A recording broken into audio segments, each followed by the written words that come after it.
নমস্কার।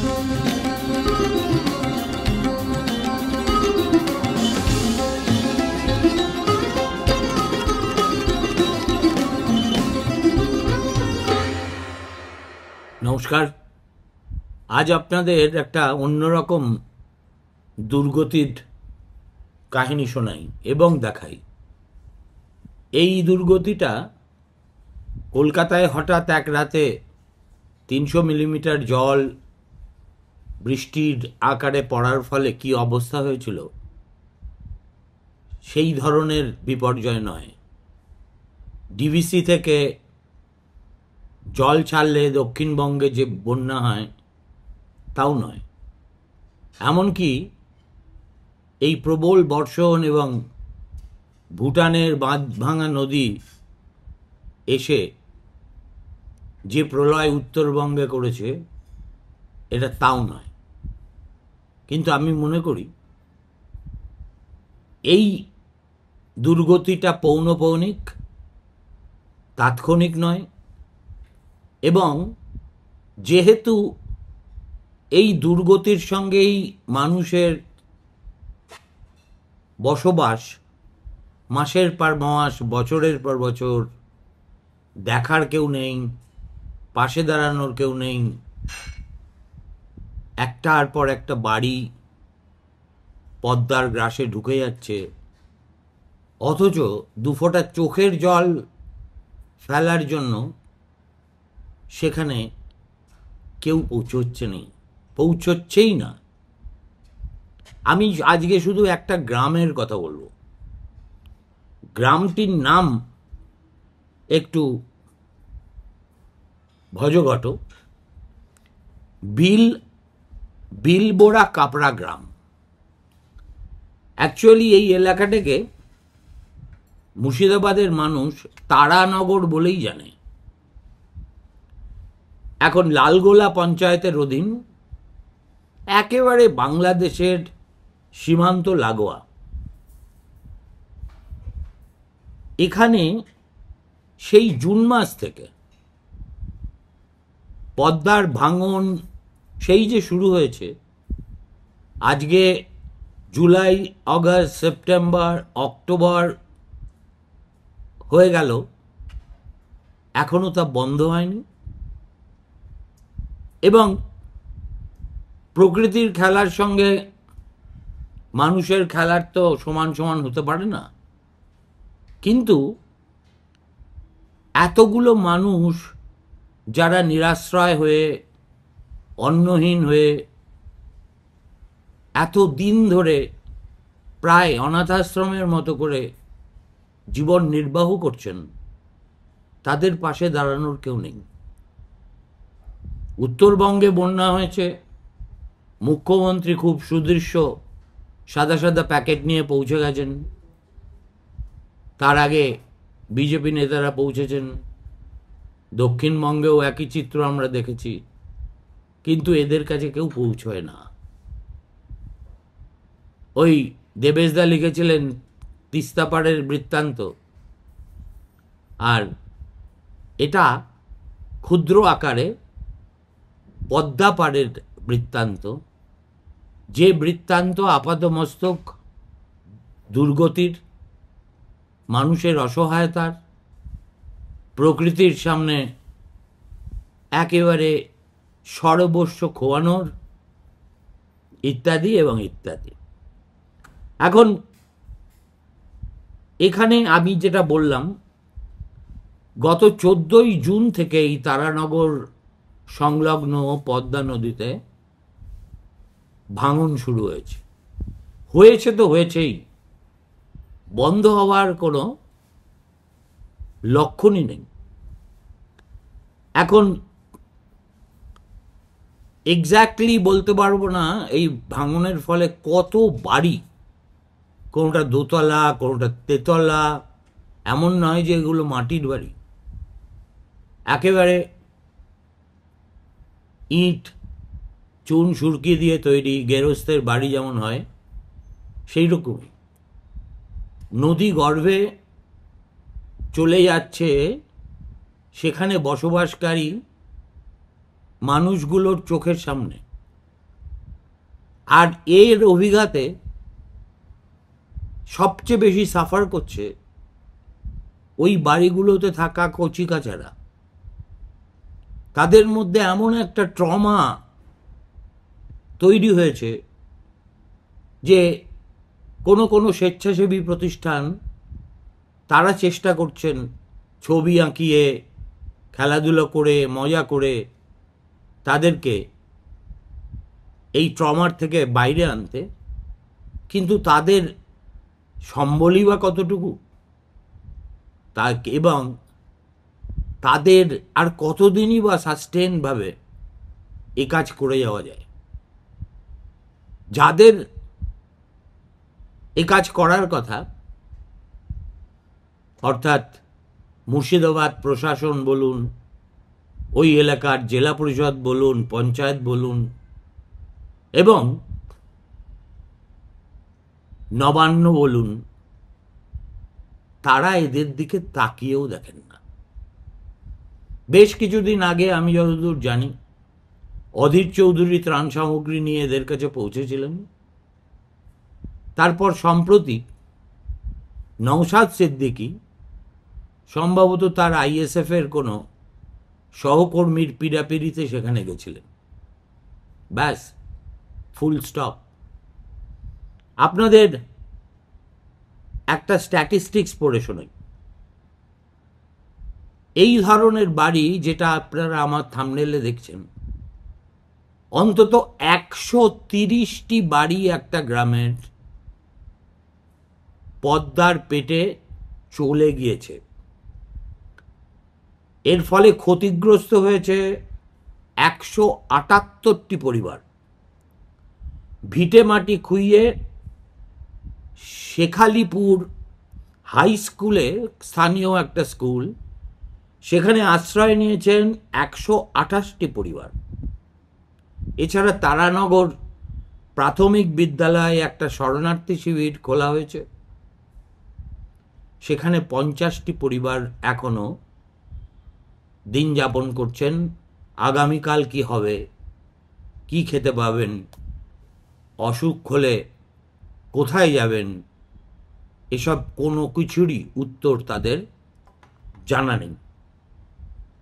এই যে বাংলাদেশ সীমান্ত লাগোয়া লালগোলা ব্লকের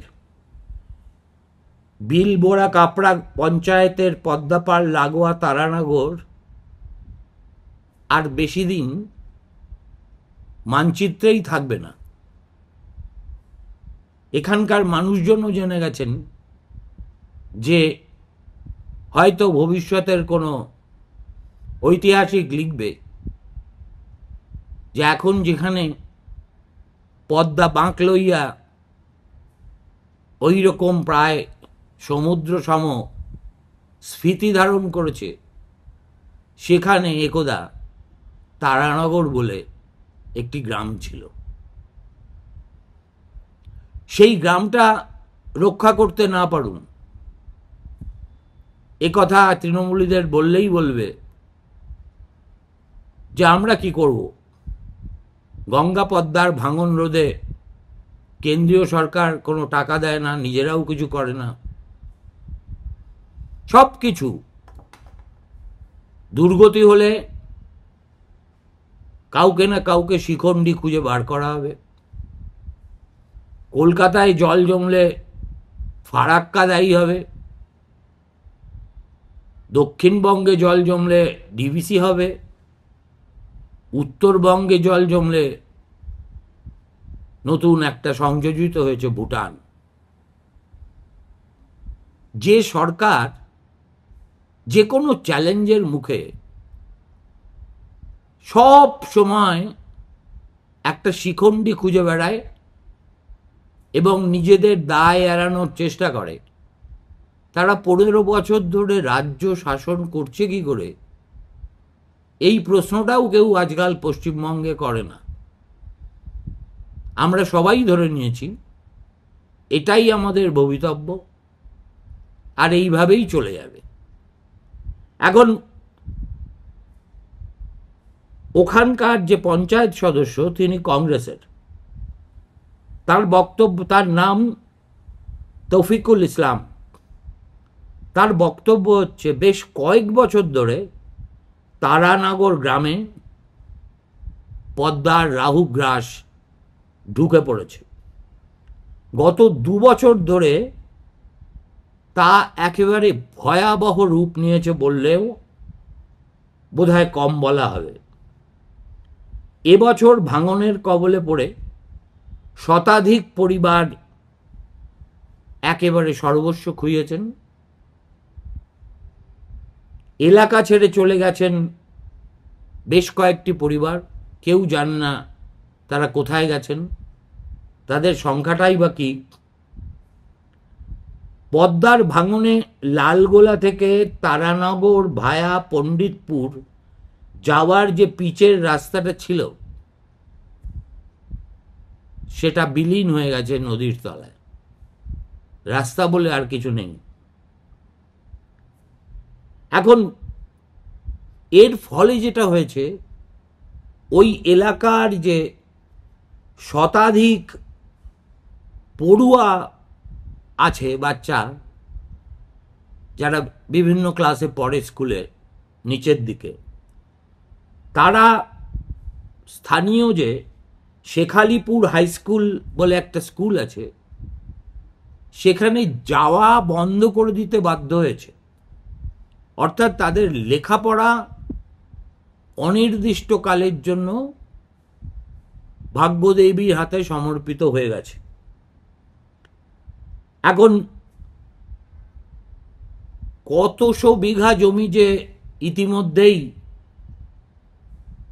পদ্মার গর্ভে চলে গেছে, কত মানুষের ভিটেমাটি নিশ্চিহ্ন, জেলা প্রশাসনকে জিজ্ঞেস করলে আপনারা তার সঠিক হিসেব পাবেন না। এখন এই ভাঙন রোধে রাজ্য সরকার এবছর সম্ভবত 7,52,00,000 টাকা বরাদ্দ করেছিল। দরপত্র ঘোষণার পরে ঠিকাদারকে ওয়ার্ক অর্ডার দেওয়া হয়েছে গত 24শে জুন, আর ভাঙন তার 7 দিন আগে থেকে শুরু হয়ে গিয়েছে। এখানকার মানুষের যার সঙ্গেই কথা বলবেন একটাই অভিযোগ শুনবেন, পাড় বাঁধানোর কাজটা মে মাসের শেষ থেকে জুনের প্রথম সপ্তাহের মধ্যে শুরু করলে ভাঙন কিছুতেই এতটা ভয়ঙ্কর আকার নিত না। সেচ দপ্তরের অ্যান্টি ইরোশন ডিভিশন গত 19শে জুলাই পাড় বাঁধাইয়ের কাজ শুরু করেছে। জল ভরা পদ্মায় পাড় বাঁধাইয়ের কাজকে স্থানীয় মানুষ বলছে লোক ঠকানো। এখন ভরা বর্ষায় ভাঙন প্রতিরোধের নামে হাজার হাজার বালির বস্তা জলে ফেলে সরকারি টাকার নয়-ছয় ছাড়া আর কিছুই হয় না, এটা সংশ্লিষ্ট সবাই জানে। তবু ওই বালির বাঁধ বড়র পিড়িতির মতো এখানকার সংলগ্ন মানুষদের কাছে একেবারে ফাঁদ ছাড়া আর কিছুই বলে মনে হয় না। দেখুন, এমনকি সেই যে বালির ফেলা হয়েছিল, বালির বস্তাগুলো, সেগুলোও সব পদ্মার জলের তোড়ে তলিয়ে গেছে। এতৎসত্ত্বেও ভাঙন ঠেকানো সম্ভবই হয়নি। ন্যাচারালি গৃহহীন, অকস্মাৎ গৃহহীন হওয়া এতগুলো মানুষ ত্রাণ শিবিরে আশ্রয় নিয়েছেন। তাদের যেসব খাবার দেওয়া হচ্ছে তা মনুষ্য পদবাচ্যই নয়। সেই শরণার্থীরা বলছেন, নিজ ভূমে পরবাসী, যে এই খাবার দাদা মুখে নেওয়া যায় না। তারপরে সেই সঙ্গে স্বাস্থ্য পরিষেবা দেওয়ার ব্যাপারে প্রশাসনের কোনো হেলদোলি নেই। ক্ষতিগ্রস্ত পরিবারগুলোকে জমির পাট্টা দিয়ে বা বাংলা আবাস যোজনা বা বাংলার বাড়ি প্রকল্পের বাড়ি তৈরি করে দেওয়া হবে বলে প্রতিশ্রুতি দেওয়া হয়েছে। ইলেকশন টাইম, এখন তো প্রতিশ্রুতি আর প্রতিশ্রুতি। সেই মতো 14 জনের একটি সর্বদলীয় কমিটিও গঠিত হয়েছে। ওই কমিটি ক্ষতিগ্রস্তদের নামের তালিকা তৈরি করে শুরুতে জমির পাট্টা দেওয়ার কাজ করবেন। এরপরে বাড়ি করে দেওয়ার কথা অন্তত সরকারিভাবে প্রতিশ্রুতিটুকু দেওয়া হয়েছে। এই কিছুদিন আগেই ত্রাণ শিবিরে থাকা মানুষদের এত নিম্নমানের খাবার দেওয়ার প্রতিবাদে তারা প্রশাসনের দেওয়া খাবার সবাই মিলে বয়কট করার সিদ্ধান্ত নেন। তাদের অভিযোগ শুনলে আপনাদের চুল খাড়া হয়ে যাবে। পচা চাল আর অথবা পোকা ধরা চালের ভাত রান্না করে তাদেরকে খাওয়ানো হচ্ছে। ভাতের মধ্যে পোকা দেখা যাচ্ছে, মুখে দেওয়া যাচ্ছে না।